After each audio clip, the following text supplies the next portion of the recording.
interview 1 with William Joel Barkley, aka Billy Joe.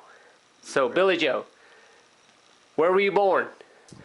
I was born at home in Johnstown, South Carolina.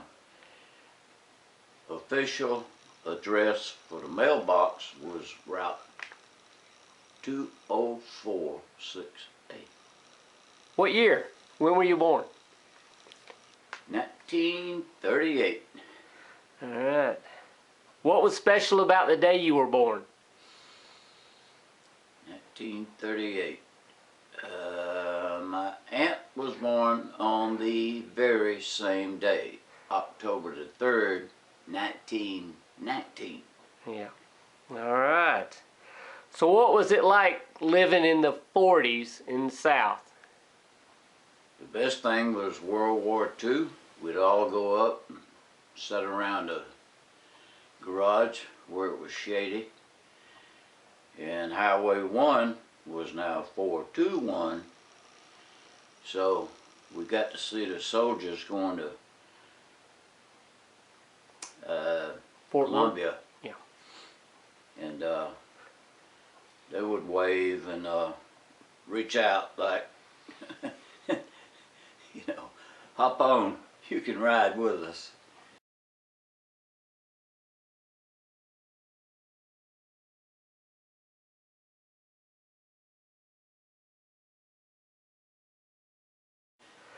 That would have been monumental, so to speak, and it caught one coming back. Yeah. And also, during that time, passenger trains came right by.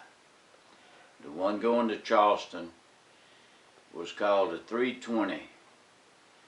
So I would always sneak to the creek because I wasn't supposed to. And when I heard the 320, I'd come home, wash the dishes. Mama worked in the post office, and I made $3 a week. Wow. Which paid for going to all the theaters were downtown. Okay. How close was the train track? About 200 feet. With a ditch in between. Yeah. Water in the ditch? Yep. All right. And right up here were the telegraph poles and lines and the glass that they were wrapped around. Yeah.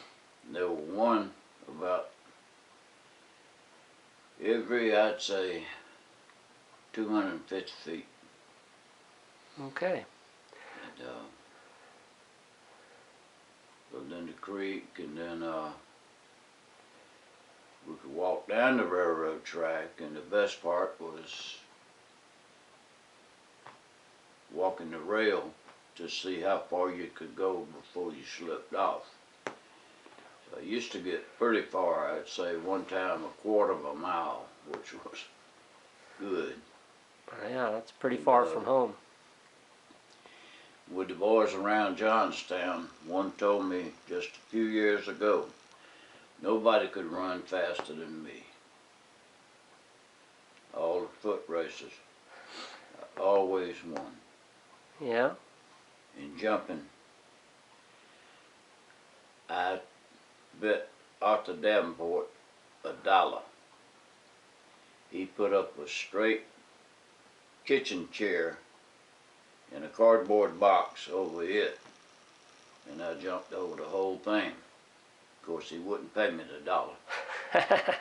You know how it goes. And then, When you used to play Cowboys and Indians or Army, there was a guy that said he always liked playing with you because, why? because when they'd shoot, I would fall. Yeah. The rest of them go bang, bang, and they'd go, okay.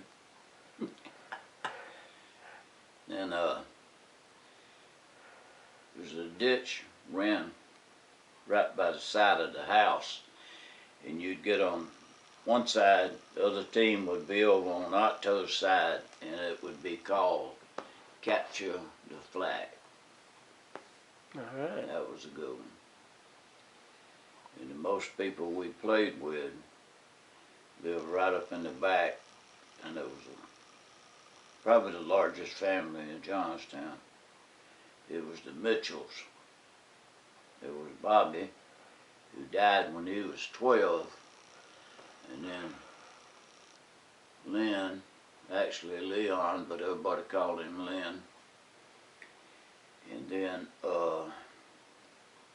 they had a first cousin that never bothered me, but he loved to beat up people. He loved it. And then they had a daughter named Imogene. And they were real dark skinned because the mama was almost totally Indian. She was very, very dark. And when Gerald was born, she was only 30. So that meant she had him when she was 15. Wow. All right. He died from appendicitis. Oh, okay. At 12? Yeah. Yeah. All right. Well, you mentioned going to the movies. Wasn't there a Valley Taxi back then? Yep. Valley Taxi.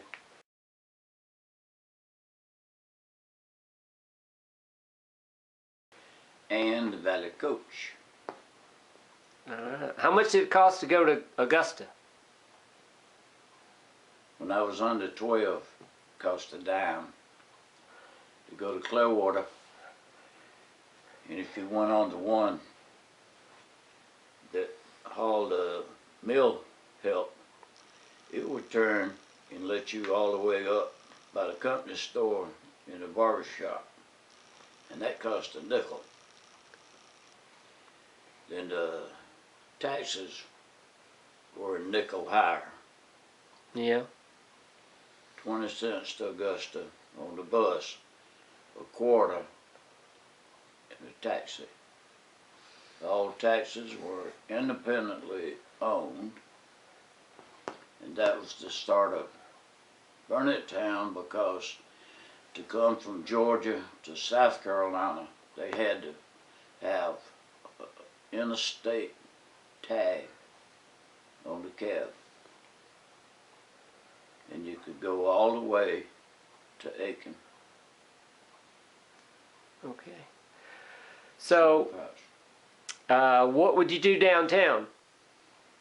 Go to movies or go to the dime stores. Yeah. They had a donut shop way before Krispy Kreme. Yeah. What was it called? The donut shop.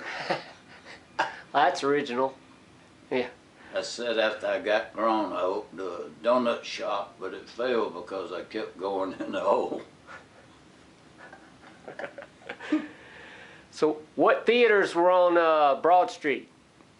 Well, the most popular one was the Rialto because it ran double features.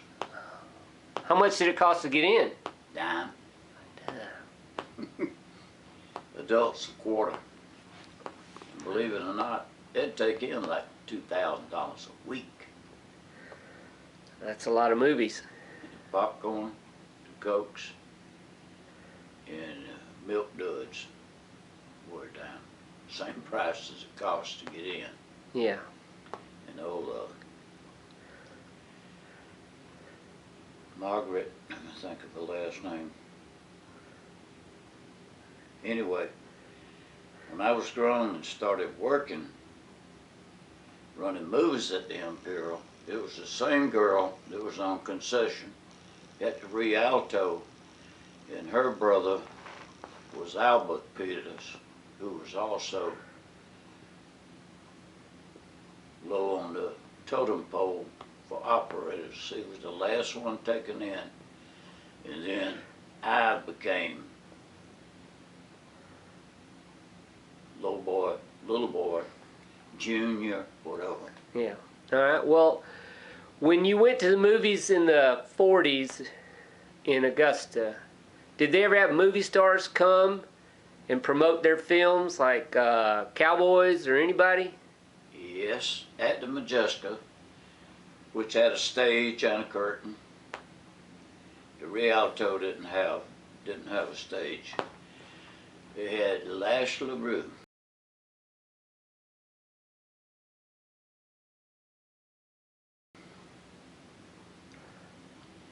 Cannonball Taylor.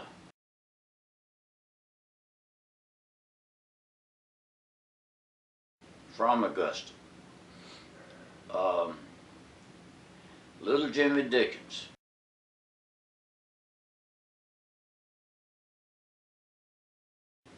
That was around 50 or 51 he came.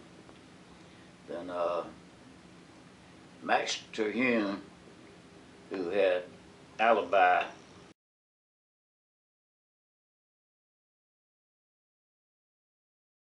That was a dummy. He was a ventriloquist.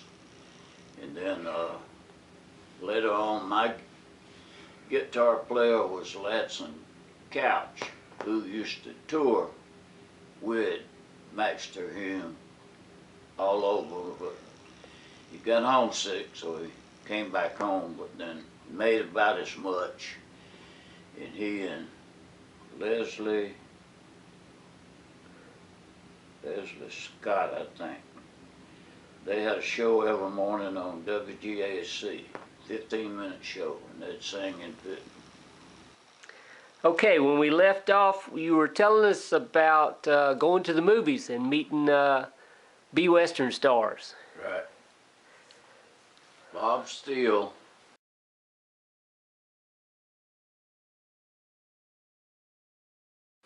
came to the Majeska, and the only B-Western bad guy was with him, and his name was Bad Jack O'Shea.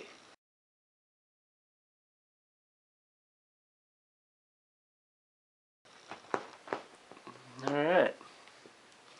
He always dressed in black and kind of had a black look to him. Yeah.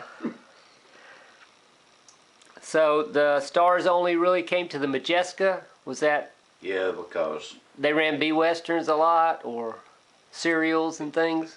Friday and Saturday were B-Westerns. The rest of the time were just regular movies. Okay. What was the audience like? A lot of young kids and teenagers? Yeah, for the Westerns, but an awful lot of grown people liked them too. All right. It's probably 50-50. Okay. Old Bud Attaway, who was in the family, he would leave his business on Saturday, and when I'd be over there, he had a saying, "Let Joe go, Joe. Let Joe go." Let me go. And then he'd give us a nickel to spend. And I remember seeing Monty Hale and Bob Steele and a lot of them. And it's a funny thing. The the serials, which we call chapter plays, in like the Three Stooge, would run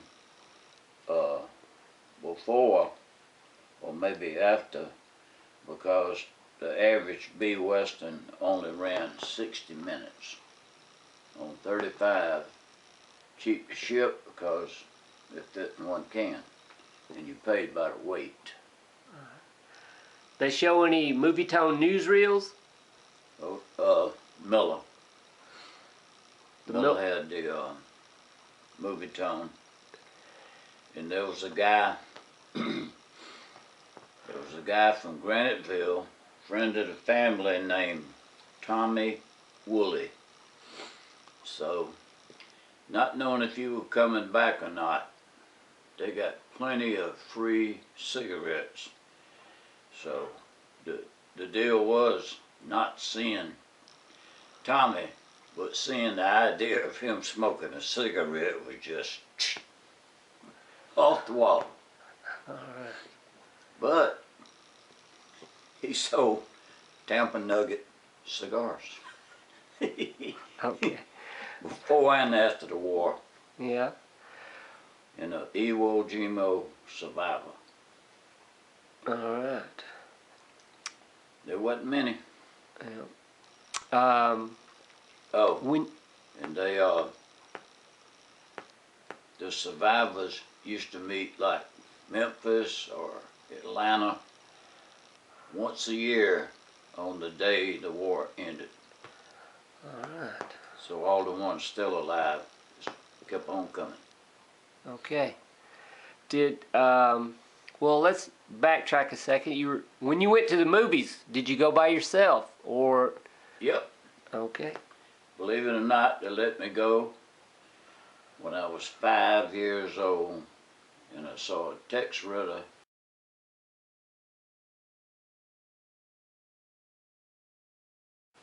at the Rialto. And then, when the bus came, it stopped at each block. I could get on the bus, ride up there, wait there, and then come back home, and I didn't have to cross the street. Okay. All right. Then graduated on up, and I remember used to go and I'd hit 3 in one day. 3 theaters or 3 features? Well, both. Yeah. Sometimes the Imperial and the Miller would run a Western on the weekends, and then you could catch either the Rialto or the Majestic. And I always hated to sit behind a woman because they always wore hats. Blocking the screen? Yeah. Yeah. So where was the Rialto? It was at the corner of 8th and Broad.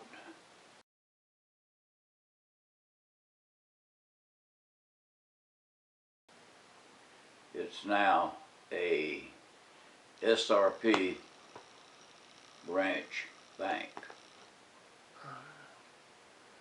Yep. And the Majeska, the Miller, and the Imperial are all still downtown Right. in various states of use. Okay. I wanted to get Ray, when it was still in Majeska, put out some lobby cards and one sheets, and we would, you know, run some movies. Basically, it was a disco, and they served knickknacks, like sort of like a deli. Mm-hmm. And the stage was still intact, and the exit doors on each side. Okay. And they still had the booth with the projectors in there? Tore them out. Okay. That's what Ray was going to do. We went down there and made an appointment and walked in, and whoop, no booth. Okay. I don't know why. And the projectors went to Milledgeville, Georgia.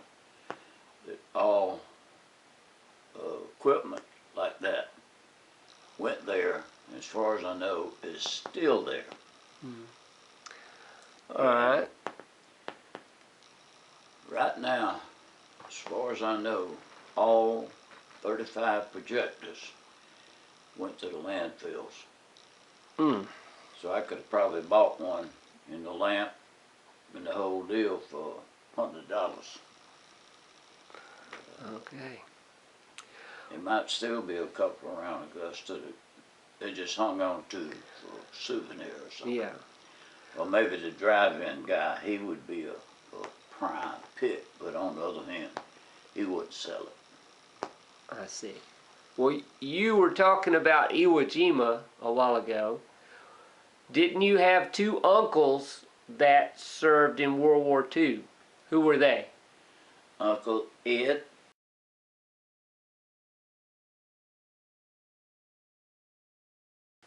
and Uncle Alfred Holland. Okay. And he married your Aunt Mina. Right. And he served under the wonderful Blood and Guts. Patton. Yeah. Yep. When he got wounded, Patton came to visit him at the mobile hospital. And that's Uncle Alfred. Right. Okay. And your Uncle Ed, that was your mom's brother. Yeah. And he served in Europe as well. Both of them were in Europe, not in the Southeast, not in Japan and everything. No, They weren't in the Pacific. They were in the Europe. He was in Italy and Sicily, and he said one time the German soldiers got on his knees and begged him not to kill him, but he said if I hadn't, he would have killed me. So just no choice. But he said that was the only one, and he always regretted it. Yeah. Most of them just got wounded, but he never did for some reason. And he also said for lunch the Italians would buy a dry loaf of bread and then pour rum into it and eat it. All right. Rick at the post office at Langley, formerly of Bath, he does that sometimes. Because he used to be stationed over there and everywhere else. Hawaii, Yeah. Myrtle Beach. Let's see. So we're in the 40s. All right. What about, where'd you go to elementary school? Bath Grammar School. All right. Who were your friends there? Did you have any good friends there? There was one little fella that was about a foot less in height than me. Name was Jerry Hamlet. And he was one of the only few that ever survived 10 years with a heart transplant. Wow. And there was a boy named Joel Weatherford.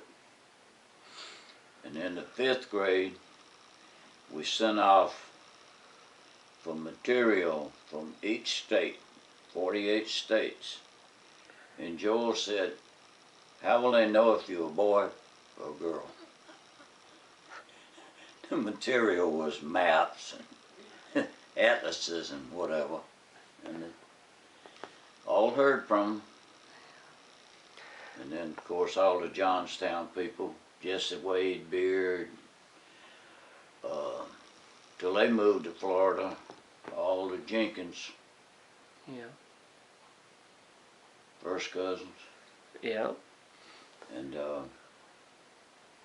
let's see.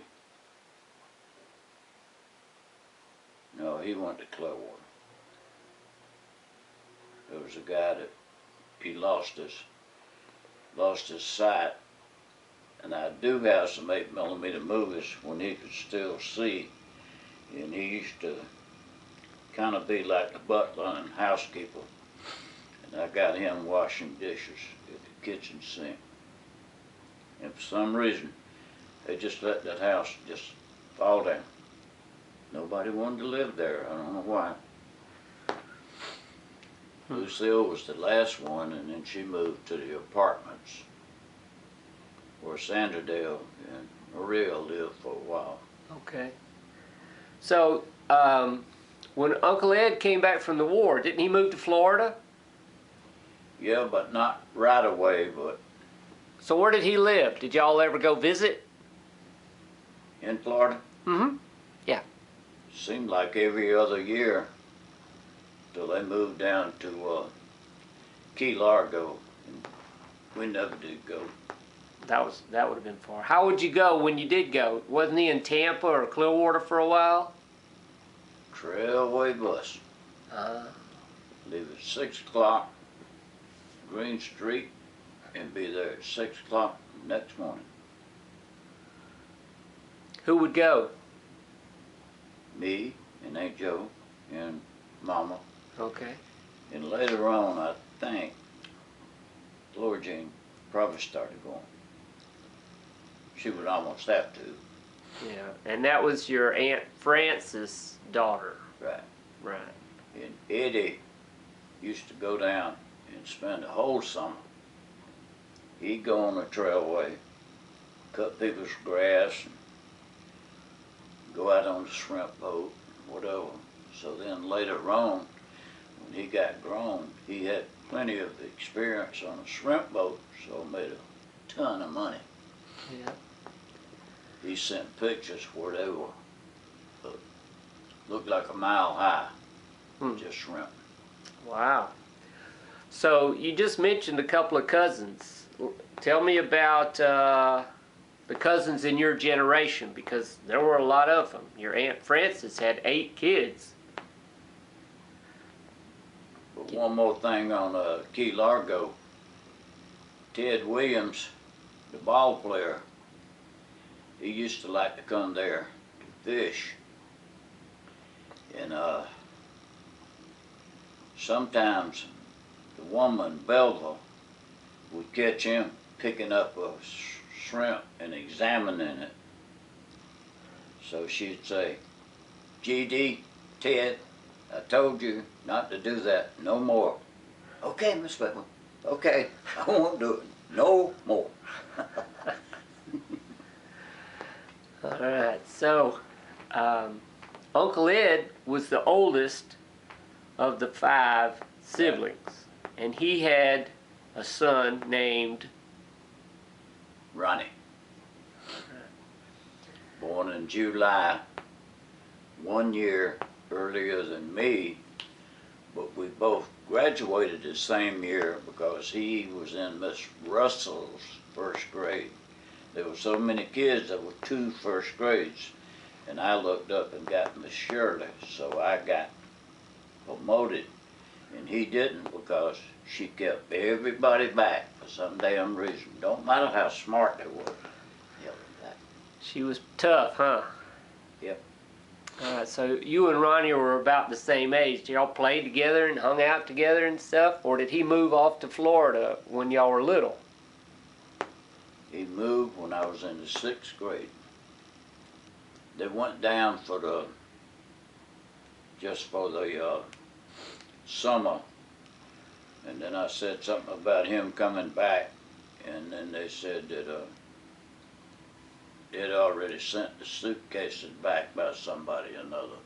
So then I knew they weren't coming back, but then they would come up and spend the whole summer up here, and he'd be back home by himself. His first job, he met a guy in the service, and they became good friends, Tom McDonald, and his family owned an oil company. Wow. Fuel oil and gasoline. And somewhere or another in all those pictures that were in a Belk's box in Aunt Joe's junk closet. They got away somehow. But I had a picture of the tanker, the size that they are today. And then the kerosene truck was a little bit smaller.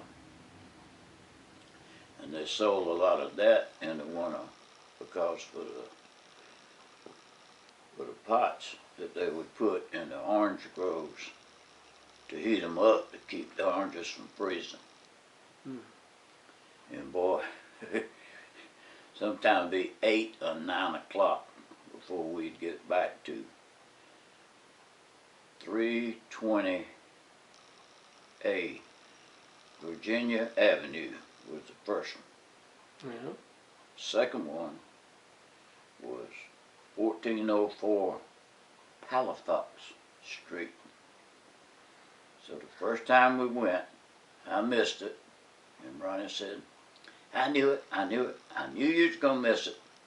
So then I told Nick, Virginia Avenue was gone, there was a public housing project there.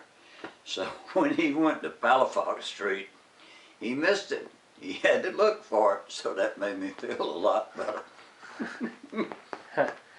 And the house was still intact, and he sent me a picture of it. Yeah. Wasn't there a drive-in you like to go to in Tampa? There was the Hillsborough, That's the name of the county, so yeah. and then Wasn't there a Funland?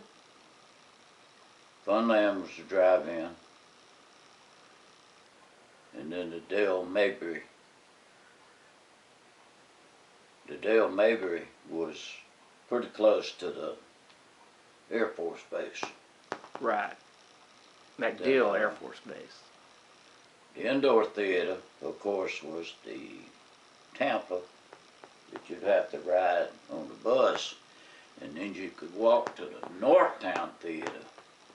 And then later on, relief operator Charlie Noble worked there. And in the daytime, just like me, it's unreal. He worked in a liquor warehouse in the daytime. And then one night, he was working a drive-in, and he sat down on the commode, and he felt something funny. And it was a snake tickling him. That'd have been the time to hang up your career. That or a spider or a rat. Yeah. All right. Or maybe alligator. Yeah, it is Florida. I bet they had pretty sharp teeth. Yeah. All right, let's take a break. All right. Okay, we're picking back up. We were talking about your cousin Ronnie and going down to Florida and stuff. Now, Ronnie was an only child, and you were an only child. So, what was that like? Like, you know, two brothers that lived in different, way different locales and locations, because it sure got warm in the wilderness. First time I went and stepped out of that Trailway bus, and I mean, it was hot in February. And also, we only went during the Gasparilla. Well, what's the Gasparilla? The Gasparilla is a pirate ship that goes up the river, and it comes back down the river. The pirates disembark, and they get in Gasparilla Parade, Okay. which is 6 miles long. Wow. That's a parade. And finally, me and Ronnie found out that the last stop was the fairgrounds, so you could sit in the grandstand and you didn't have to stand all that time. And then you got to see the grandstand show at the fair. And I saw the first guy shot out of the cannon, and it sort of all the clowns coming out of the same car. Oh, clown car. Yeah. And later on, not too long ago, Stephen Wright said they had a death at the circus, and all the clowns went in one car. Yeah. Yeah. Reba McEntire did that one time. They went up and the whole band was in one car. All right. So it sounds like y'all had some pretty good times down in the Tampa area, going Yeah. down to visit and all. Yeah, it wasn't close. It wasn't close to the north town, but it was in walking distance. Yeah. And didn't have to spend like a nickel or a dime to ride downtown. Okay. All right. Do you remember any features you saw when you were down there, like a big movie? One was called The Big Carnival. And they hired this girl, Ann Baxter. And they would go up and dive into a tub of water. Hmm. And then Lyle Betka was in love with her, and the other guy was too. So he sawed one of the rings just enough to hold it together, and then when he grabbed on it just with one hand, he went back and got killed. Then here come an insurance investigator. Then he fell in love with her, and that was the deal. Yeah. So. Did And then the other one, forgetting the name, but the girl's sister-in-law husband, she happened up on a Ku Klux Klan meeting, and he took his hood off, and it was him. And that was what's it called? It'll come to me. all right. Did Ronnie like westerns like you did? Growing up in the 40s, early 50s, he probably liked westerns too, huh? Yeah. All right. So, you had One time we were like in the 5th grade. Aunt Joe took us to a rodeo. And we went in the grandstand and had a little fence. And the bulls, they just decided that they wanted to climb that fence and come up in the grandstand. And that was pretty scary. I bet for a 10-year-old or 10 or 11-year-old that would be. And just think that my grandmama, your great grandmama, got to see Buffalo Bill. Wow. And Wani, was his name Bill too? Wani, Pawnee Jack or something like that. He was an Indian. Yeah. And he had a show.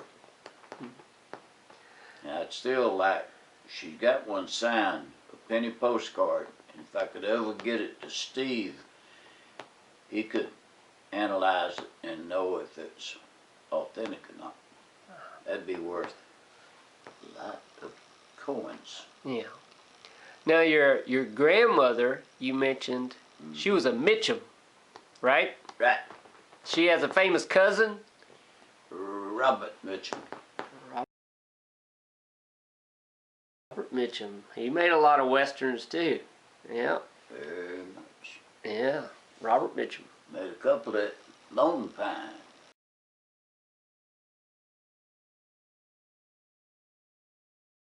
Yeah. That's in California. Yeah. Home of Hopalong Cassidy. Yeah.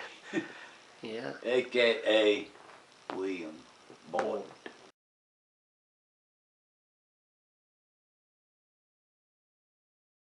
Yeah. And his wife, when she must have been about 90, came to Knoxville to a film fest.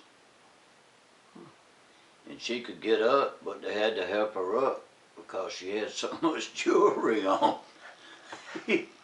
She had like $1 million worth of jewels on her. Huh. That reminds me of Reba Faye was private nurse to a realtor named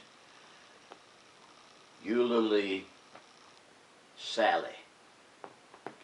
And she had a friend, and they went to visit one day, and the woman asked Reba also known as Faye, is she would like to hold the Hope Diamond.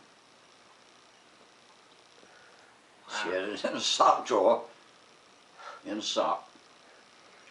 And on a Sunday morning, she used to go for a walk, and she had a necklace around the dog's neck.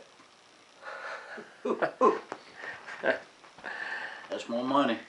Yeah. I've forgotten the name, but Yeah. the old boy down at the museum, he would know her, remember her name. All right. All right. Well, we talked a little bit about grammar school. Yep. But when you went to high school, you got into a lot of things. You were into photography. You joined the projector. You ran, yeah, and you joined the band. What instrument did you play? Drums. All right. So, tell me about playing drums in the band. To start with, I had for marching band, and back then it just swung on your leg, and now they got one that actually holds it stationary. Mm-hmm. And then when I got a set of drums, I could put it on a tripod or a drum stand. Yeah. And use it. Yeah. And it had a lot better snap because it was only 3 inches thick.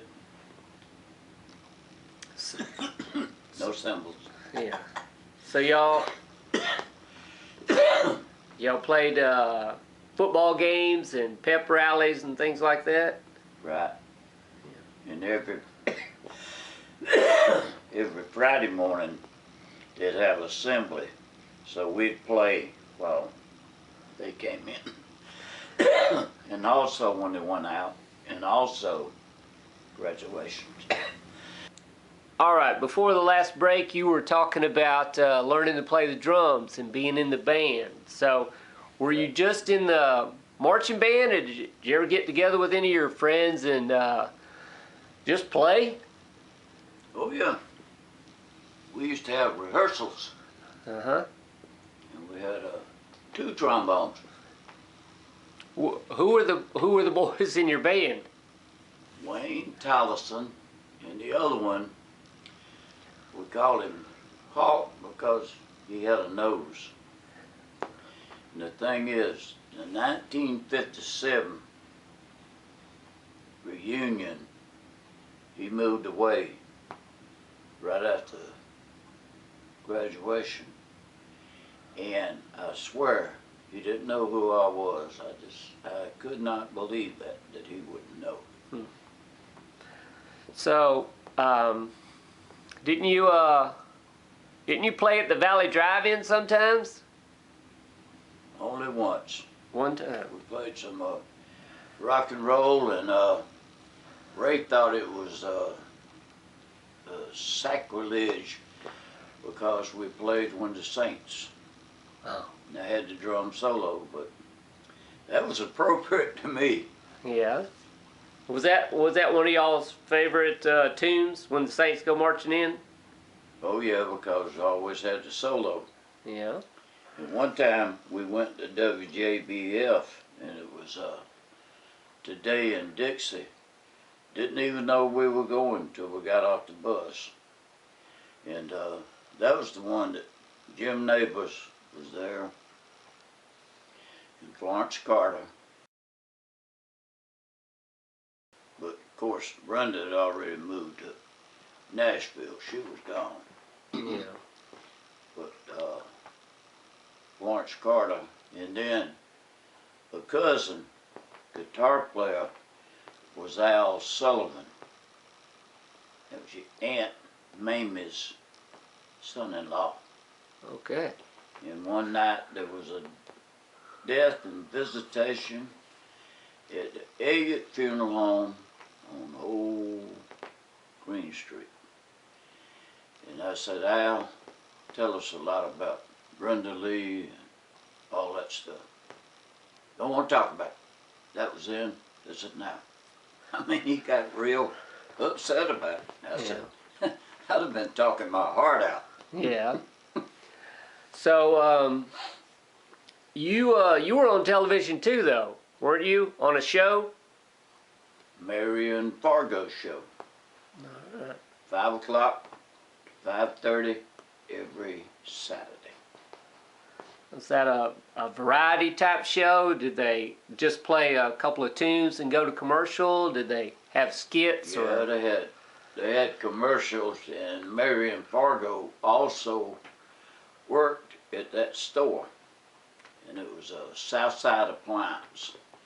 They sold refrigerators, stoves, hot plates, things like that, and that was the sponsor.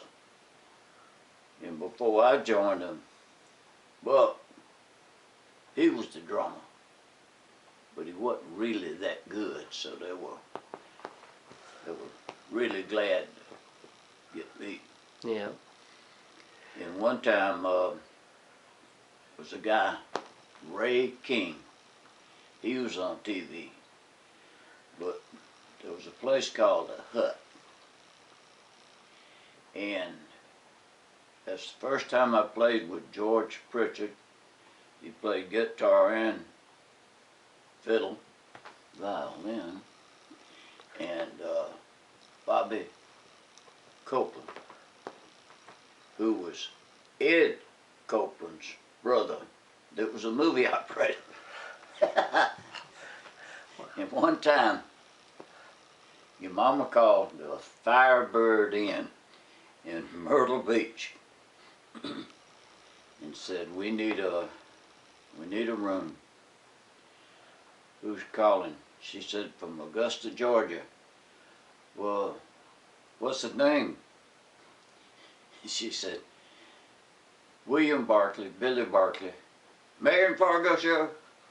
Yeah, you'll have a room. All right. So that was Bobby.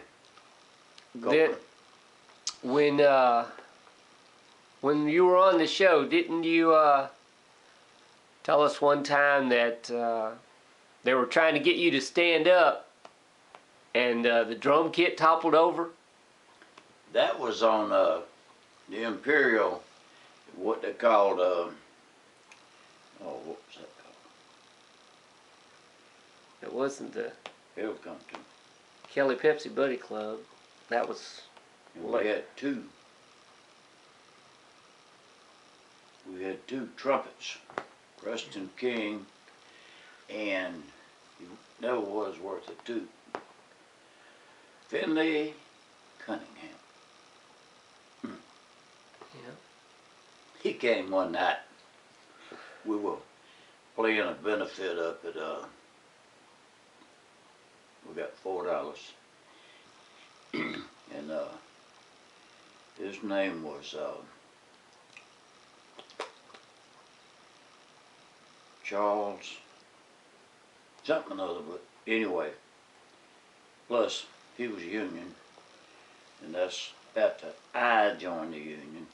And one time, got to play the American Legion. Played drums with him, and I made as much as I did in 6 days working in the camera shop. $30. Wow. For 3 hours. That's $10 an hour. Hell, nobody made that kind of money. Didn't you play the Tennessee State Fair one time? Yep, with John Benefield. We were from Augusta, and the rest of them were from Greenville. The bass player, the electric bass, the steel, and lead guitar player. And I played drums, and he just always broke a string. Every time he ever played, he'd break a string. Yeah. And he sung. Yeah. Would you say that was the largest crowd you ever played in front of? There was a bunch. Yeah. And then people would drop by like Billy Bird, Charlie Louvin, a guy named, he had a famous song called Maria. Maria. It was very, very popular. And somebody said, he's wearing a toupee. So, and then they travel in just a van, he in the van, and they ran out the road, I guess, you know, probably from drinking or the driver falling asleep, and they hit a tree and they all got killed. Oh, that's too bad. Now, Oh, and the big boy, who was nothing at the time, he was buddies with the station operator, and he came by every night, Roger Miller. Roger Miller, king of the road. And the next year he won 8 Grammys. He had a song called When Two Worlds Collide. Your world was made up of things sweet and good. My world could never begin. Wish it could. Two hearts in shambles, and oh, how they lie. That's what happens when two worlds collide. Alright. The next year was Dang Me, or take a rope and hang me. Yeah. And the next one was Chug Lug, Chug a look. Maple Circle. Yeah. Now, didn't you, with your bandmates, didn't y'all play a lot of forts and military bases and stuff, and run all around the Georgia, Carolina, North Carolina areas, and play in NCO clubs and officer clubs and so on? Yep. The one time with the high school band, the finishing plant, Seminole, the Bath, don't need to say Langley because that mill burned when I was about 6 years old. They would have a barbecue each year at the park that was by the river, and we played it. $10 a piece. Wow. That's big money. And I named the band the Orlandos. The Orlandos. Alright. Yep. And later on, they were doing some repairing at the NCO club at Fort Gordon. So they wasn't getting any revenue from food. So I went by one day in the beer truck coming back from Thompson, and he said, how much? I said, I can run you in 5 guys for $85. And he had to change his pants. So I paid them $15 a piece and made $25 a piece for me. Yeah. Of course, they never knew it. I'd get a check and then I would write them a check. Alright. Alright, well, let's see. Then I had another band with used to play down at the VFW in Thompson every 2 weeks, and the piano player was Don McKinnon. Okay. Don had a drummer one time that only committed suicide because Don had always just played the piano by himself, so he couldn't play chords. He could only play lead. So then on, he aspired to be a songwriter and moved to Nashville and was signed by Ray Price to write for his publishing company. And Johnny Cash recorded one of his songs called Bottom of a Mountain. It was about coal mountain. Okay. Then Mother Maybelle, they used to play bingo on Saturday nights at like a Catholic fellowship hall. And she said, "How do you like Ring of Fire?" And he said, "I think it stinks." He said, "Good. My daughter wrote it." Needless to say, Johnny didn't record any of his songs again. Wasn't long before he moved back home. Yeah. But then he still wrote a few, you know, what you say, like a long distance romance. Yeah. He could mail them. All right. So you talked about playing music, but did you ever go and see any big name bands or singers like like big bands like the Tommy Jimmy Dorsey Orchestra or people like that in the late 40s, early 50s? Never got to play with them, but I saw them all, including the world's greatest drummer, Buddy Rich. Buddy was leaning down, and he was playing, and the whole band went and took a break.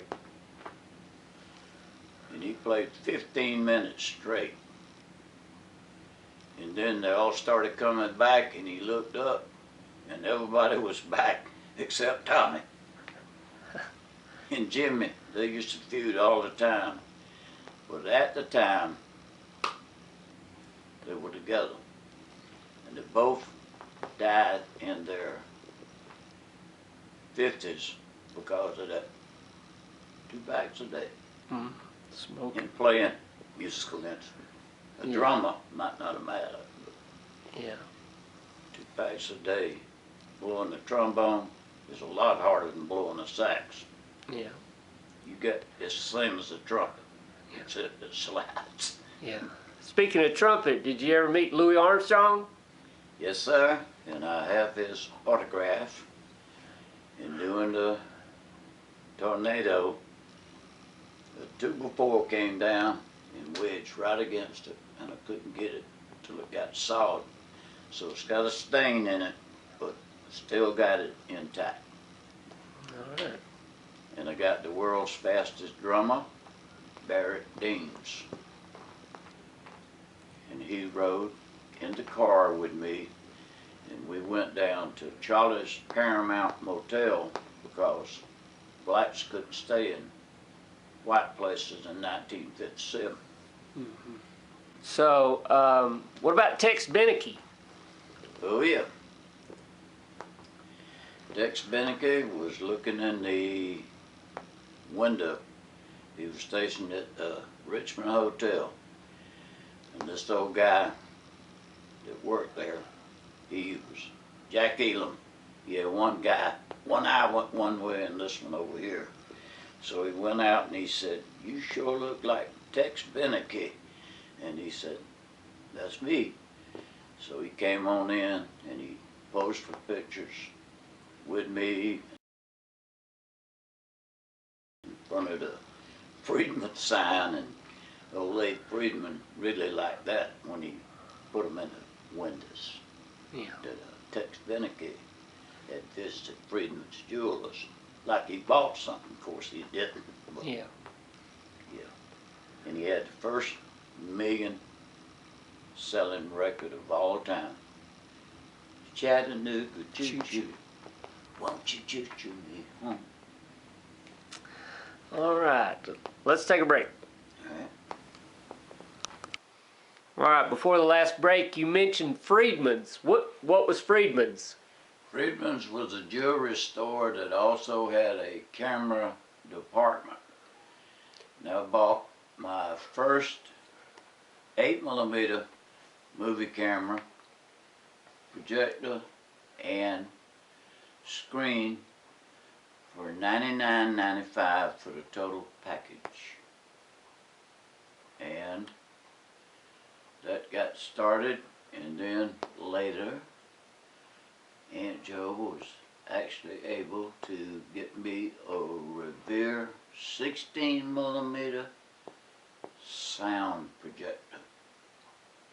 Then I ran movies in the Bruder house, and in the summertime movies were shown outdoors on a screen that was built by Earl, and I still have pictures of that. And we had slabs for benches, and the screen also had black masking around it, made it look professional for Johnstown. Yeah. And there was a dime and a quarter for adults. One day, a guy come running into the driveway and said, "Mister, I don't have a dime, but I walked all the way from Gloverville." I said, "Well, you can get in free." I thought he was going to kiss my feet. So you ran your own movies and charged admission? Right. Friday night would get like $2.50 or $3. So you mentioned running movies. You ran your own movies in the yard, at home, and charged admission? Right. It was called a walk-in theater, and I had it painted up on the wall. Did you have refreshments? Aunt Joe popped the corn. Yeah. It always sold out, nickel a bag. How much did it cost to get in? A dime. A dime for kids and adults, or 25 cents for adults. all right. So, how did you get your films? Audio Visual Center on 12th Street. I'd get on the Valley Coach, go. It would park till it was time to come back. I could go get the film in a fiber case, and bring it back, and get back on the bus, come back home, and then run the movie that night.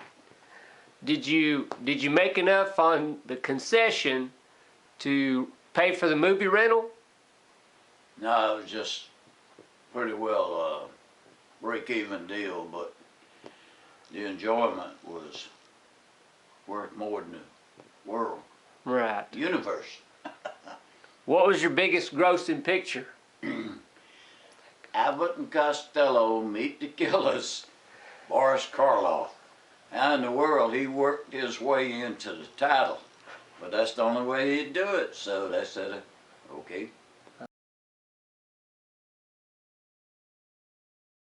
All right. I bet Abbott and Costello was a big draw with the young kids. Yep, Hold That Ghost.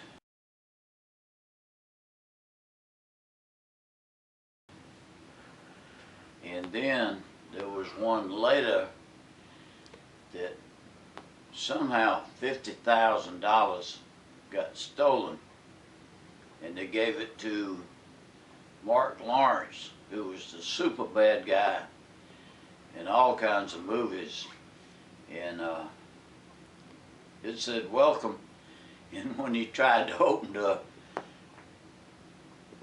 envelope, it had face powder in it, and that it'll come to me.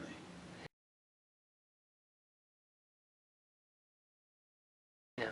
The name of that one. So that was 3 that I ran, and Boris Karloff took in $8.25. And we rented it Aunt Frances' house, which was on the highway. And they lived in this old storehouse. Yeah. Do you remember any other titles that you ran? There, Anywhere. I mean, at home. Gung Ho, Gung Ho. Randolph Scott, Randolph Scott. Robert Mitchum. Cousin Robert.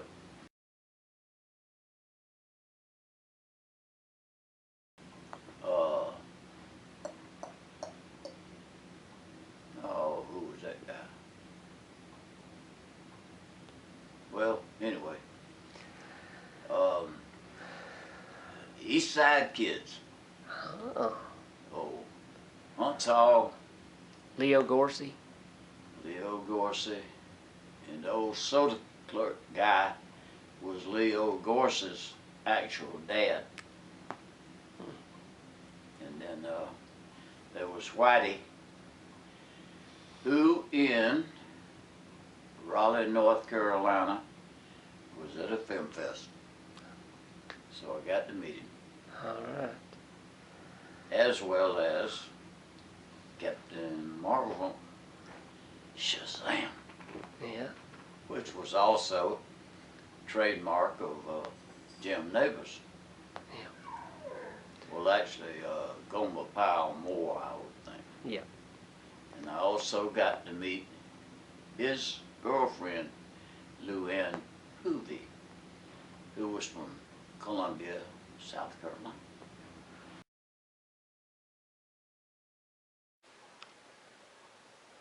Okay, we're back with Billy Barkley.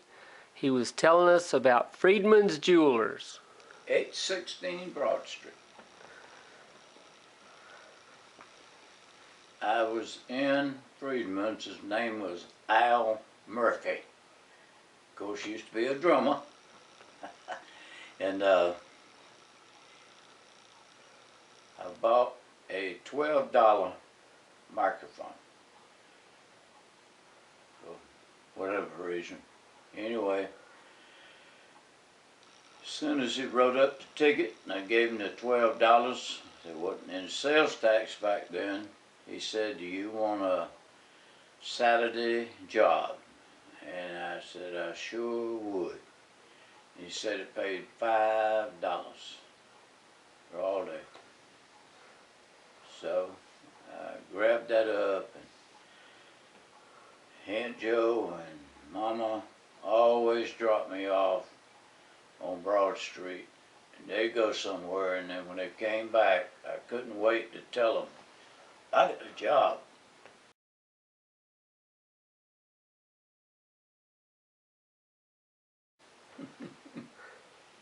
Sort of like Warren Oates, when he got an interview one time. Roy Ordano said, "Didn't have the job yet, but somebody's going to listen to him." So that's the point we're at now. So I got started, and that was around October, and then Christmas time I was able to work. They were open till 9 o'clock every night, and the $5 increased to $7.50. So I was really rich. Except Saturday, they still closed at 6 on Saturday. So How long did you work there? 8 years. 8 years. That was, So all through high school and then some. yep, that was almost half my life. And then I went to the Augusta Chronicle Herald. What did you do for the Herald? Photographer, and started out, they always started out everybody doing the obits, and worked in state news, and the women would write in news from their community, and they would get 5 cents a word. And they always tried to sneak in something like at Thompson, so and so arrived at the airport, Well, that got dropped because obviously the plane landed at the airport. So we cut it as much as we could, and also the obituaries, since sometime the funeral would be the next day, 2 days at the most, they would come in by telegram from the various CSRA, Blackville, Barnwell, Augusta, Corsican, North Augusta was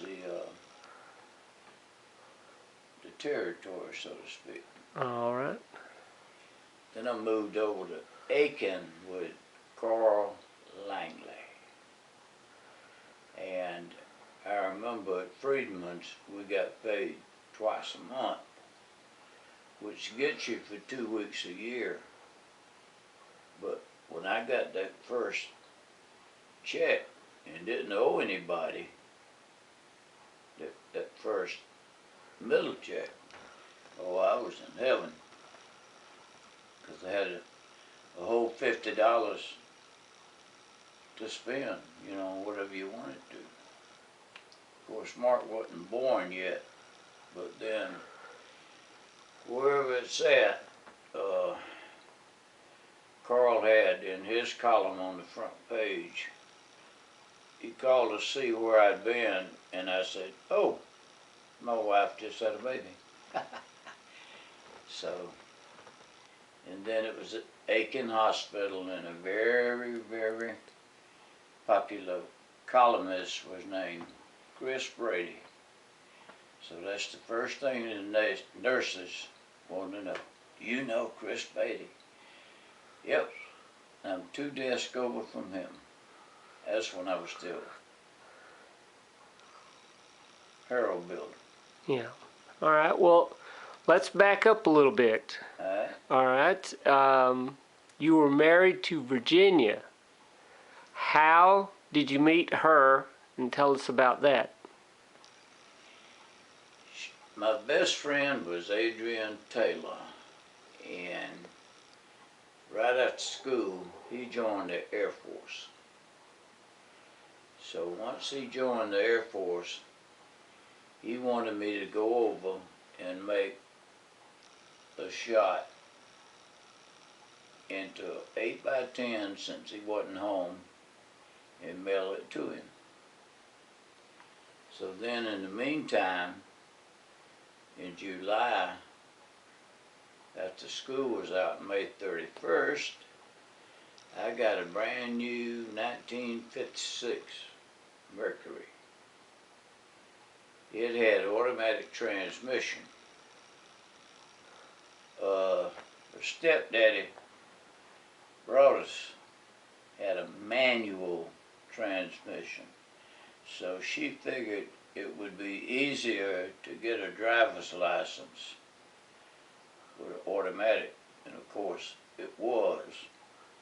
But the first time she went, there was something wrong with the muffler. So didn't get it the first time, so it was the car's fault and not hers.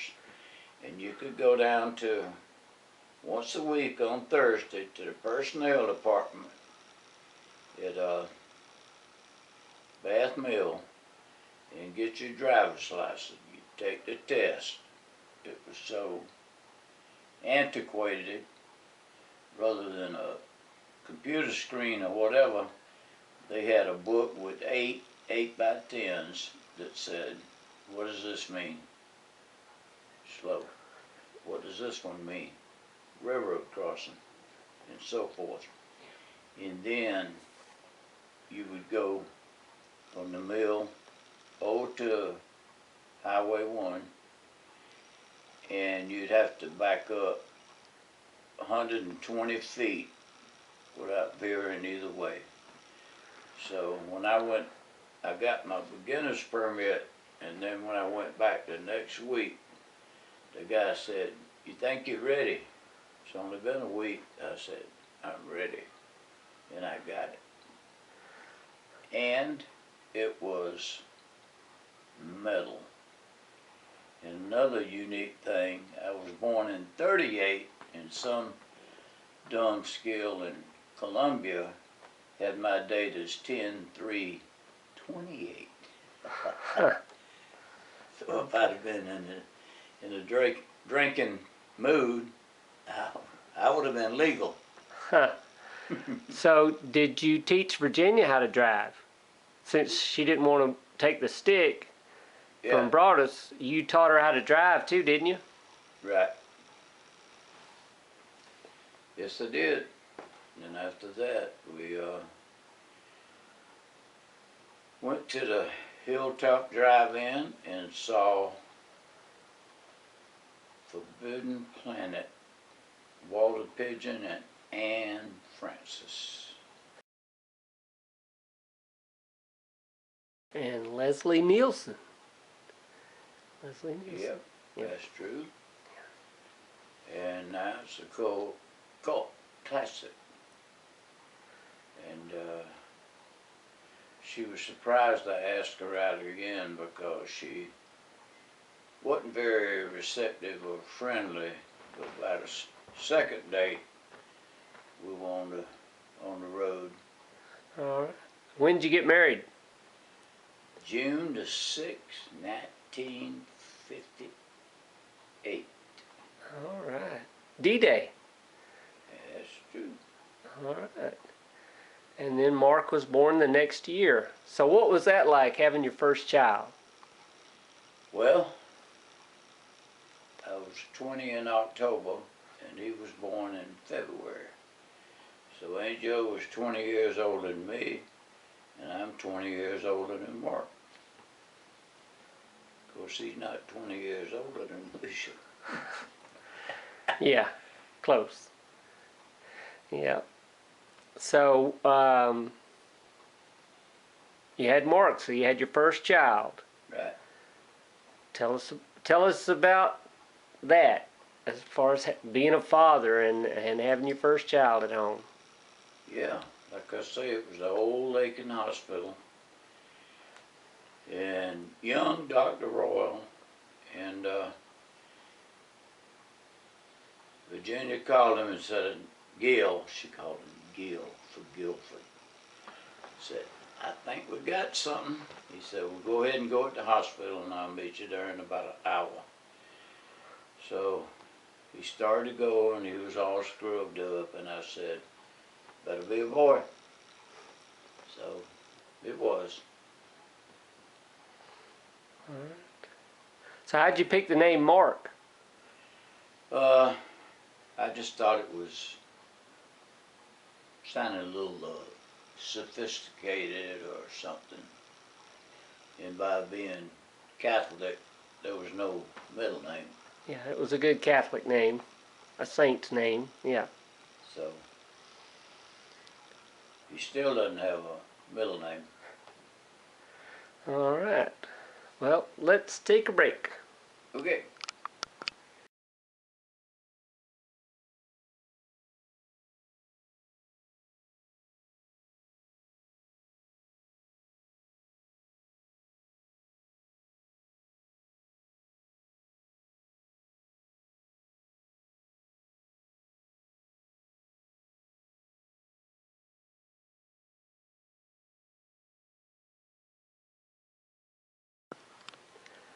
Okay, tell us a little bit about the Opportunity School and Miss Will Lou Gray.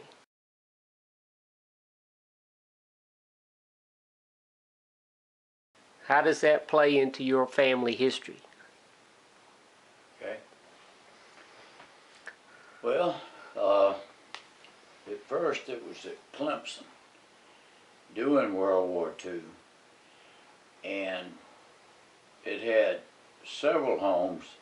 One of them, I was about 8 or 9 years old when it was at Greenwood at Lander College. I remember going there, and then after that was when Miss Gray browbeated the government into just giving her the whole Army Air Force Base in Columbia. And So what was the Opportunity School? What did it do for people?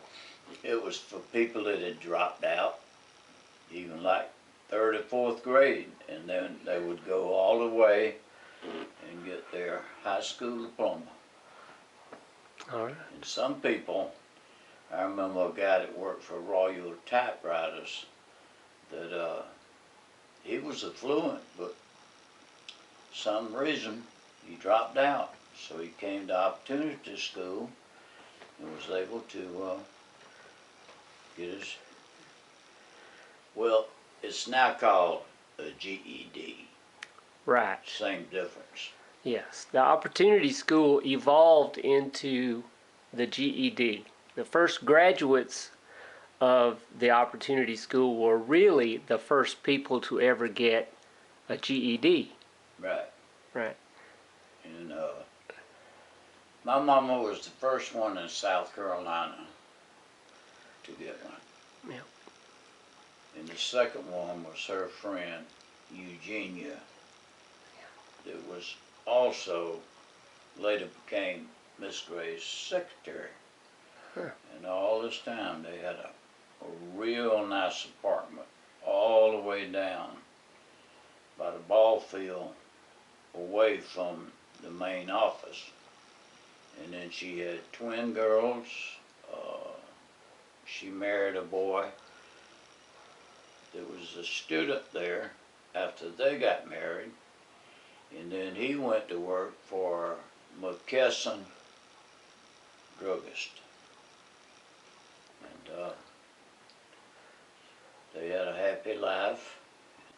So Miss Gray was really innovative in the idea of education.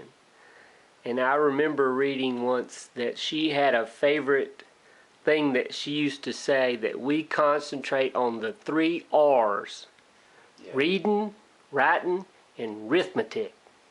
Yeah. That was her saying. And the other 3 words was, why stop learning?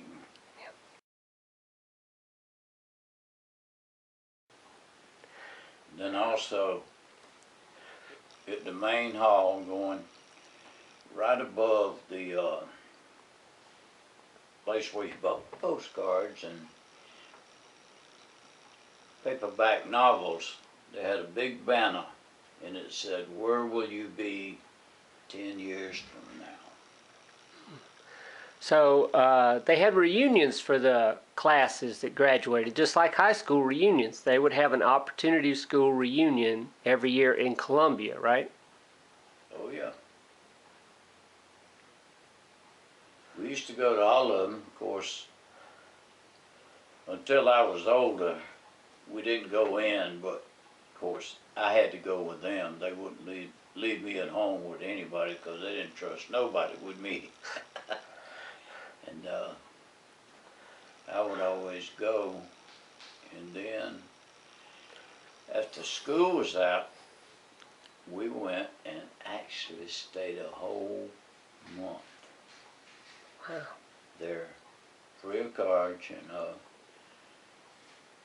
I made movies of the alumni and whatever. And one more important thing, the alumni, once they graduated, they got a fund and they bought a school bus. And then the school bus used to take trips. We went to Oconee State Park, and it was so cold.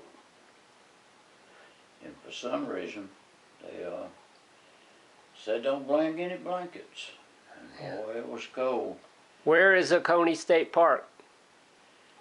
It's up beyond Clemson and Anderson, up in the western part. The upcountry of South Carolina. Yeah. Okay. And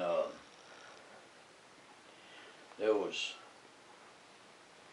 of course, I slept with 2 guys, one from California, and you know, California wasn't used to that kind of weather, so they kept wanting to burn the craft paper that Aunt Joe wrapped the whatever we took, but we basically didn't take any blankets, you know, just the jackets and long coats that they had. All right. All right. Well, let's take a break for a moment. Okay. Okay, so you mentioned a field trip that you went on up to Oconee State Park, but Right. when you graduated high school, was there a senior trip? Yeah. It was a senior trip to Washington, D.C., and we got our picture made with Strom Thurmond out on the grounds of the Capitol building. We got to go in the Capitol, the FBI building, the Treasury. It was nice to see a $10,000 bill. And then we got to go into the archives and see the actual original Declaration of Independence. That was something. Right. And then the Bill of Rights, how the three executive branches came together. Yeah. How did you document the trip? I had a 8mm silent camera. That was way in advance of a video camera, which would have had sound. And by the way, at a film fest, this girl was going to talk about Neville Brand being on Laredo, and the horse kept bucking him off. So she said, "You got sound?" I said, "Yeah." So she said, "Say something to get me started." So I said, well, Neville Brand was the #2 decorated hero after Audie Murphy in World War II. And then she got rolling then, and talked about his spurs and said, it's early morning and they're cold, and they've just been standing there, and said you just can't gouge him with those heavy spurs because he's going to buck you off. And then you said just kind of nag him and let him know you're ready to go and pull which way you want him to go. So he never got bucked again. All right.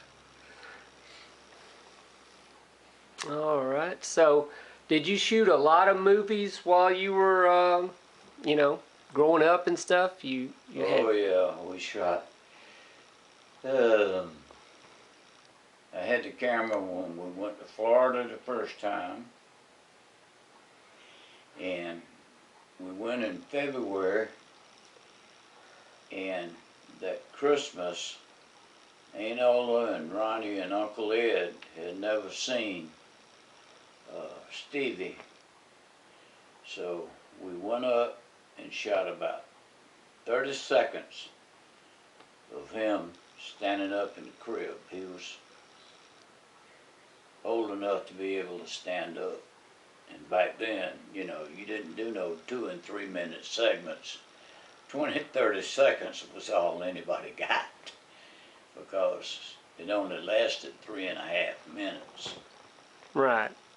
Yeah, it's not like today where everything is instant. You had to shoot the film, then turn it in for processing, wait for it to come back, Right. and then take it home and run it on a projector. Right. You actually shot 16mm film, but when you turned it over, it came in reverse this way, and then Kodak had a splitter, and it had one splice in the middle.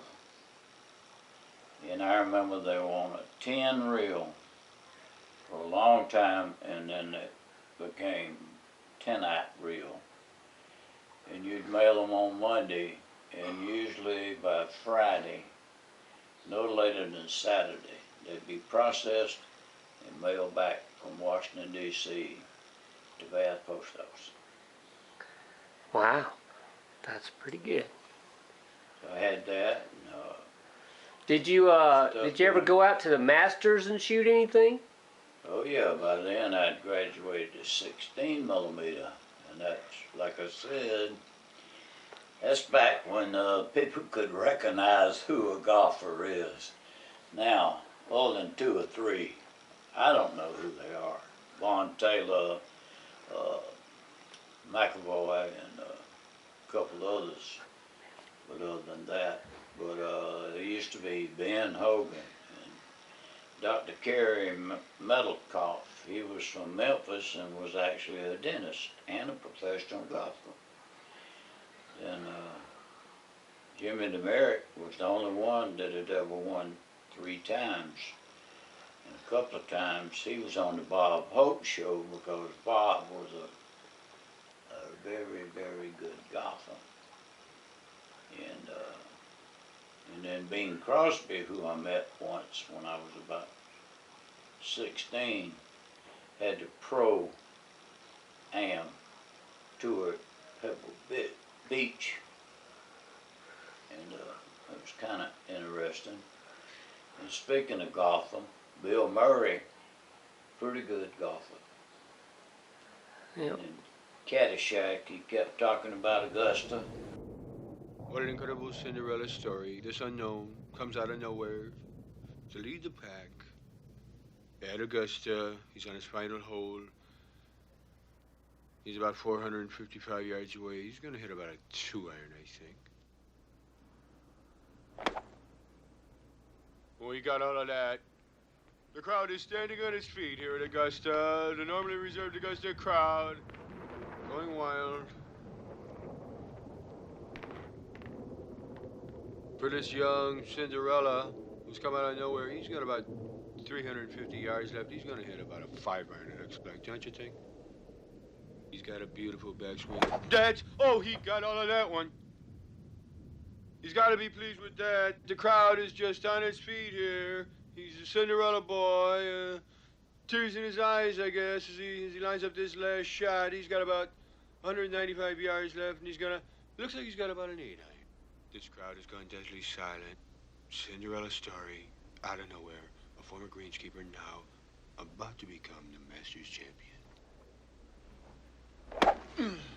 It looks like a miracle. It's in the hole! It's in the hole! Hey, young fella, I was hoping to squeeze in 9 holes before this rain starts. Certainly, Your Eminency. And eventually, I know he got to play there because right down the street was a barbecue place, and on the marquee, the guy put Bill Murray 8 here. Oh. And I know Willie Nelson used to play a lot. I used to see his bus when I was going to work at National Hills. I'd see his bus because any member that invited you, you were able to go, whether you were a member or not, because you were a guest. I see. Did you ever see like Arnold Palmer, Jack Nicklaus, Gary Player, any of those greats in the late 50s, early 60s?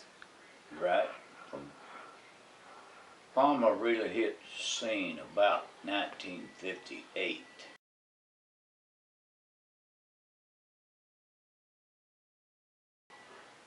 Yeah, he won the Masters in 58. He won every other year, from 58 to 64. In 2 years, he was second place.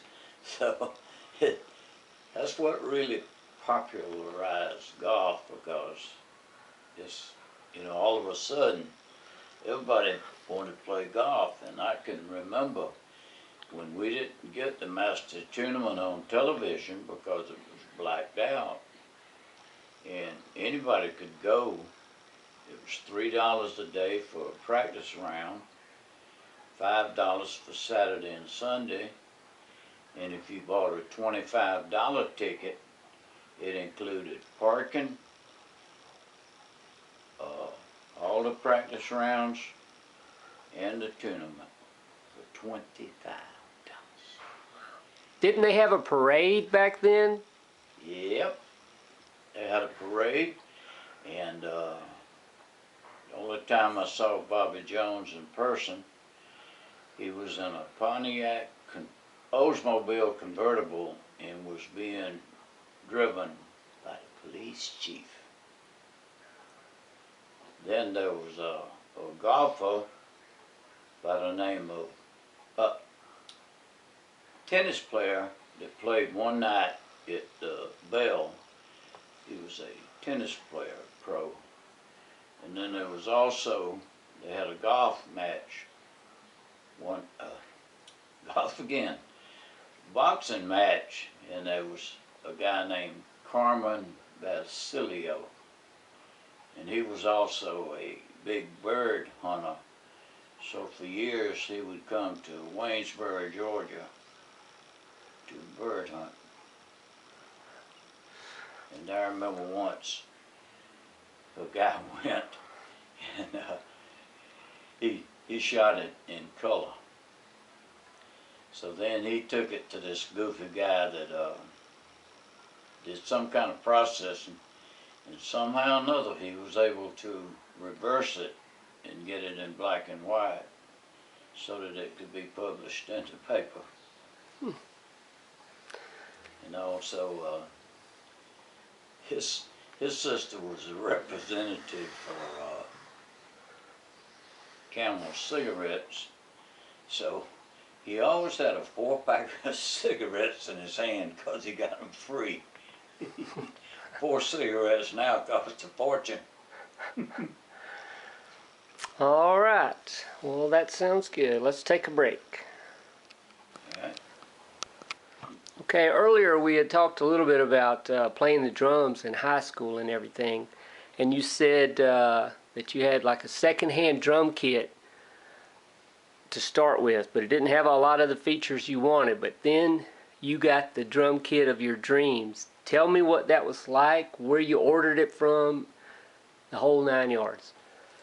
Well, the first marching drum I bought at Snyder's Music Center for $29.95.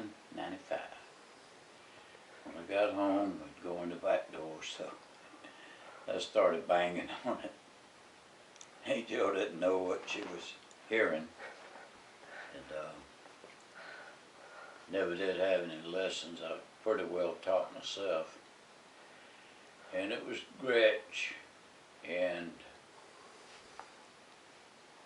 I think it was blue and had red rims. And all I had was snare, the tom-tom, of course the foot pedal, and one cheap cymbal about the size of a dinner plate. And of course no hi-hat and no floor tom.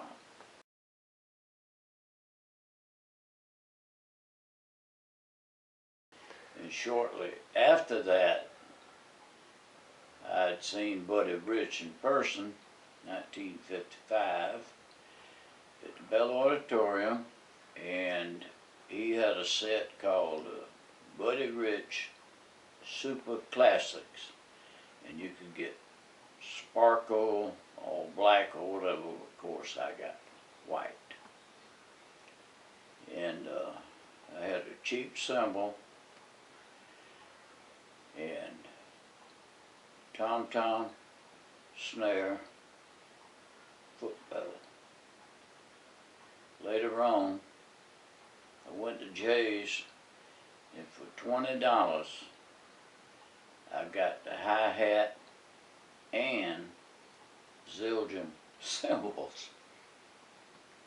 And then Virginia Fuzz saying you can't afford it, I got a $85 floor tom.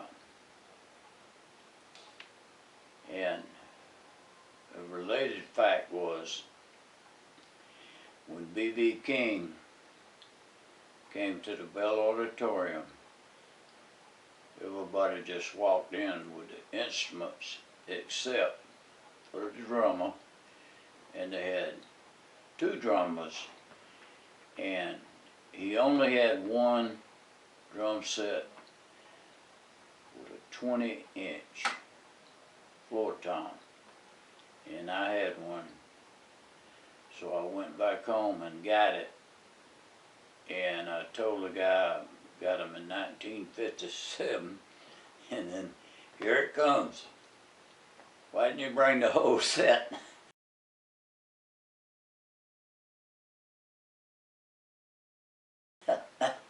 And then Bruce, who is now the business agent, he paid me $20, and then I worked the in and the show and the out, so that was a pretty good day. Yep. And So, of course, that was still when I was working part-time running movies, so for a while I pretty much had it made. yeah. So you got the dream drum kit. What was it like the first time you sat down behind the bass drum, put your foot on that pedal? How did it make you feel? And also, we got off at 5:30 every day. I'd go by Snyder. Wouldn't come. The one day I didn't go by, they came. So then he called. So then Murphy said, go on around there and get them. So I went and got them. And to start with, I didn't have the Speed King pedal.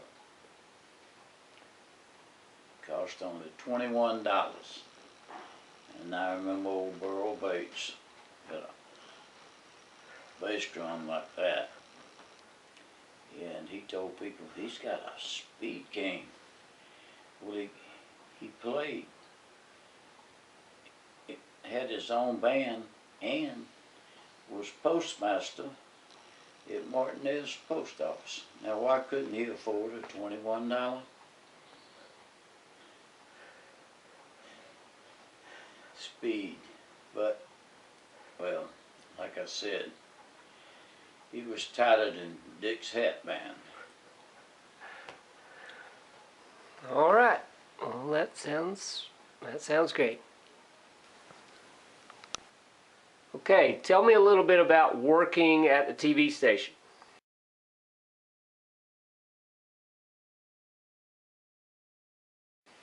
Okay. In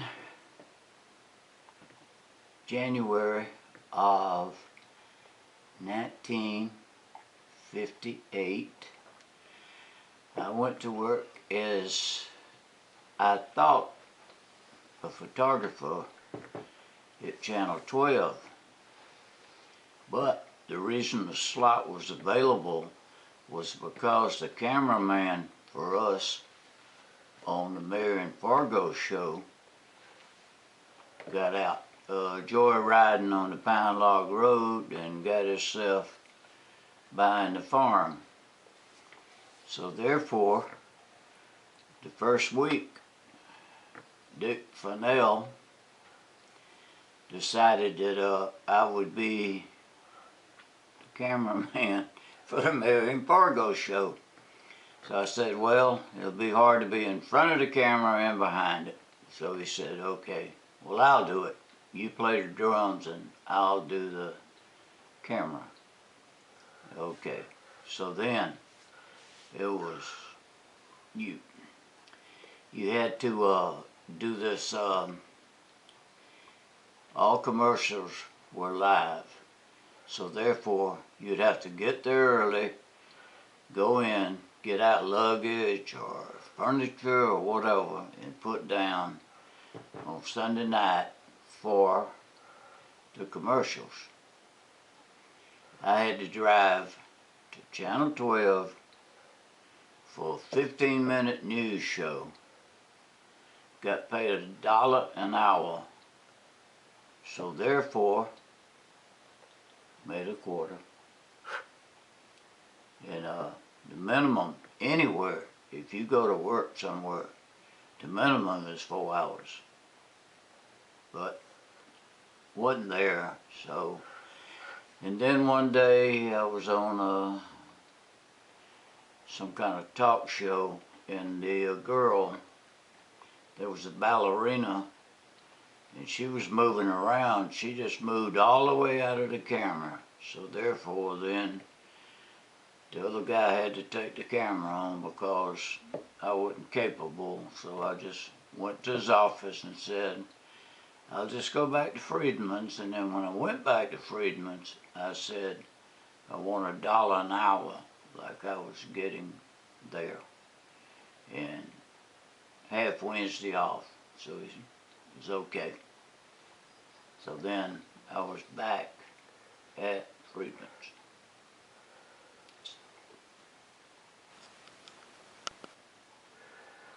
Tell me the story about being on Today in Dixie. Yes, when I was in my senior year, we took the whole band over and we played When the Saints Go Marching In, and I had a drum solo up close, and that way I got to meet Jim Neighbors, who eventually became Gomer Pyle, and I've also met Lou Ann Poovey, who was his girlfriend. And guys that were related to Jim that lived in North Augusta, I traded a barbecue dinner for one of the pictures, well, a copy of one of the 8x10s. And as I said, all commercials came in free of commercials, so therefore the local commercials for RC or Frosted traveling ice cream truck through the neighborhoods, all those were inserted and then had to be threaded on a 16mm RCA projector, which shot directly into a camera. And that was the experience with him. And as I said, WJBF suddenly burned down, but the next week across the street he was back on the air, and then collected all that insurance, built the brand new building down on Reynolds Street in Augusta. It a house that Otto owned, so he got all that money and put it in the bank, and they you know, his wife Lillian, she worked at the Miller selling tickets for $25 a week just to have something to do. And she had a station wagon, and anybody coming down the street, she'd pick on the window and give them a nickel to put back in so she could get another hour on the meter. And there's very few people except women could ever circle the block just one time and get a parking space right out in front of the business. And Aunt Joe said whatever they had left over for supper, if anything was left over, they ate it for breakfast. So that's about the end of the professional Lillian box office career. All right. Well, speaking of different places to go see movies, we had a drive-in in the valley.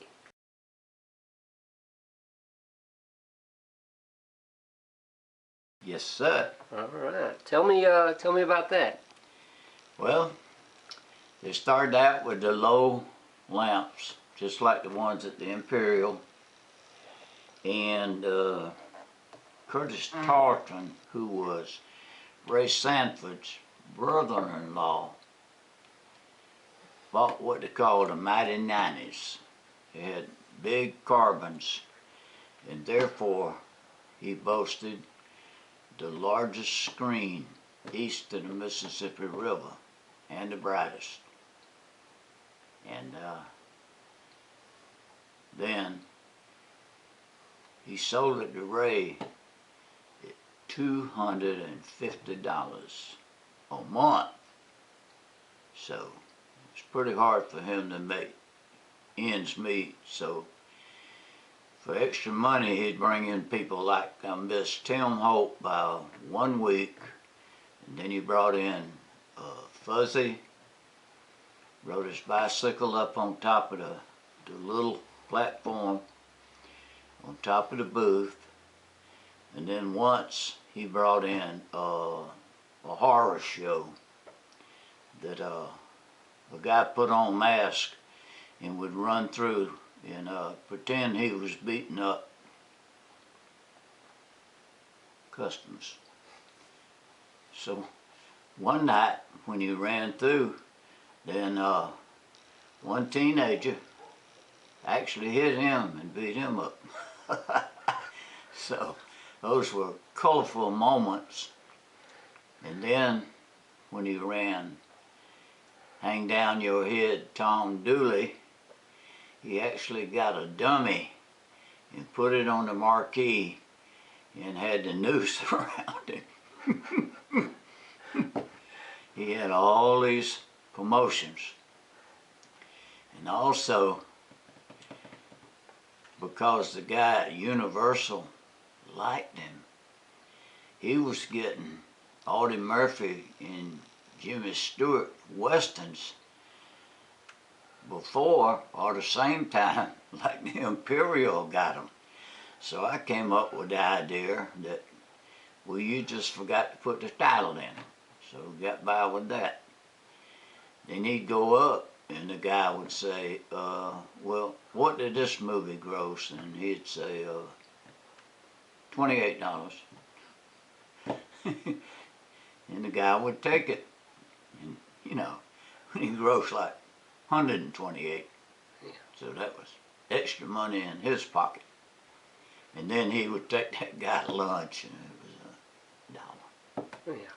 $1 for lunch. I went booking with him a couple of times, and it was nice, but when I went booking with the Booker T, we went and they had a guy named Slim at Toddy Pictures, and swear to God he looked exactly like Jack Elam. Had the same eyes, and they specialized in all black movies. And he showed one called Lucky Ghost with Mantan Moreland. Took the one sheet back, and the guy said, boy, I bet you made some money on that one, because he paid like $15 to rent it. So then he had all of these one sheets on the wall, and boy, if I had just one now, because it Audio Visual Center, when he closed up, he gave me some one sheets, and one had an all black horror movie. And Ray put it on eBay and said, would you take 60 for it? And I said, oh, yeah. He said, well, would you take 600 for it? And I said, oh my God. So he gave me the whole 600, and then it's when I got the idea that I would give him a commission and give him trailers and stuff to sell. And Rocky, the first Rocky, some guy for a trailer paid $240.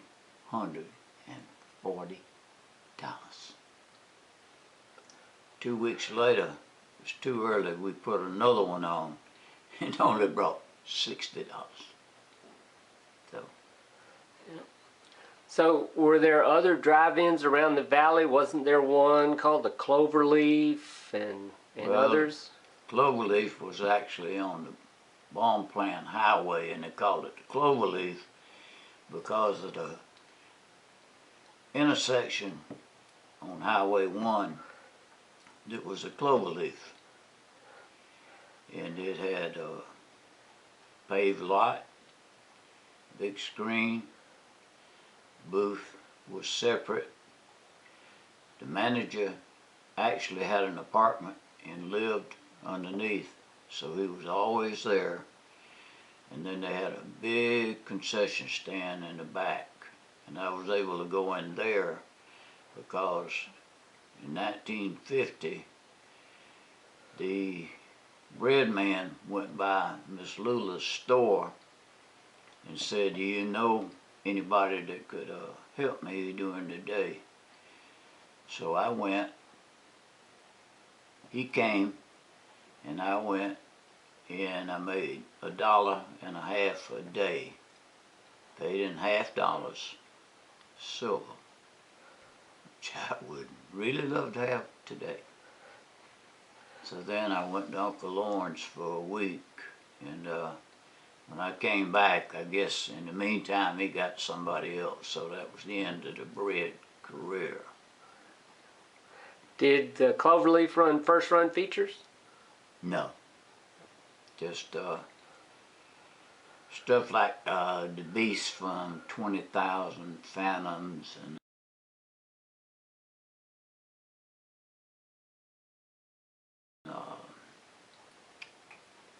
B movies, drive-in fare. Yeah. and then stuff like Abbott and Costello and Dean Martin and Jerry Lewis. And then there was, of course, the Hilltop.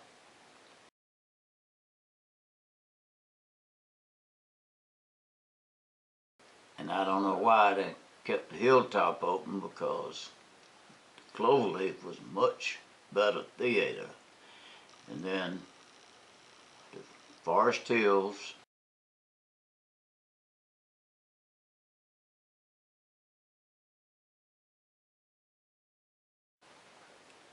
and the Skyview.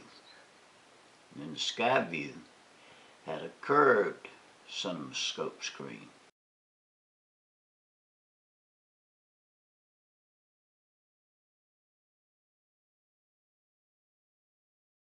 And it was mounted right in front of the old concrete screen. Did you work at all of those theaters at one time or another? Everyone but the Cloverleaf.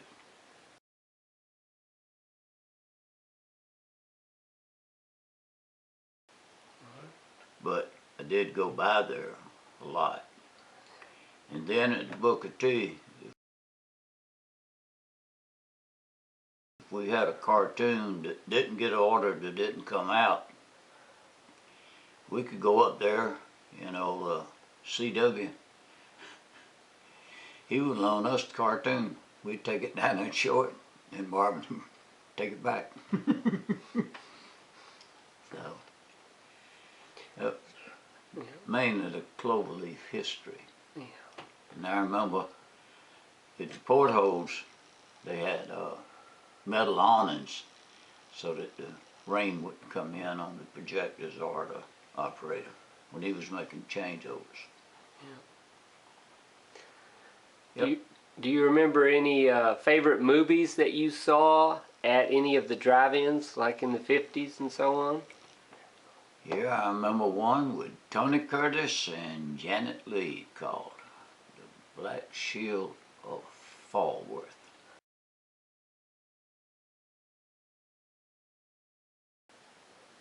I watched it one night and then took Mama the next day to watch it. Yeah. And one night they ran this thing with Marlon Brando and a girl that was Japanese, and it was called Tea House of the August Moon.